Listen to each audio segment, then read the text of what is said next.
తెలంగాణ ఇచ్చిన తల్లి సోనియా గాంధీ గారు రావడం, ఆమె ఒక ఉపన్యాసంతో తెలంగాణ ఇచ్చినాను, ఇలాంటి తెలంగాణ కాదు, నేను మీ యొక్క తెలంగాణకు కోరుకున్న కోరిక మేరకు ఈ తెలంగాణ పని చేస్తలేదు, నేను నిజమైన తెలంగాణ మీరు ఏ డ్రీమ్ చూసినారో దాన్ని అమలు చేయాలంటే కాంగ్రెస్కి ఒక అవకాశం ఇవ్వమని చెప్పినందుకు ప్రజలు ఆకర్షాయి మరి తెలంగాణలో కాంగ్రెస్ పార్టీ తీసుకొచ్చినందుకు మరి ఇలా మా యునానిమస్గా తీర్మానం చేసి శ్రీమతి సోనియా గాంధీ గారికి తెలంగాణలో లోక్సభలో పోటీ చేయాలని యునానిమస్ తీర్మానం చేసి ఈ యొక్క ఉత్తరం కూడా రాసి అక్కడ హైకమాండ్ ఖర్గే గారితో రిక్వెస్ట్తో సహా సోనియా గాంధీకి రిక్వెస్ట్ చేయబోతున్నాం.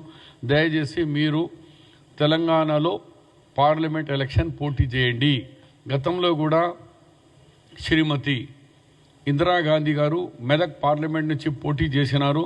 అదే చరిత్ర మళ్ళీ మీరు ఇక్కడికి వచ్చి తెలంగాణ మీరు ఇచ్చిన తెలంగాణలో మీరు తెలంగాణ తల్లిగా ఇక్కడ పోటీ చేయాలని కాంగ్రెస్ పార్టీ మరి తెలంగాణ ప్రజలు కోరుకుంటున్నారు.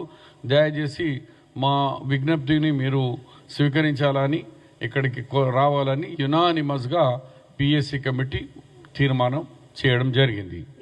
దాని తర్వాత ఈ డిస్కషన్స్లో మరి ముఖ్యంగా మీకు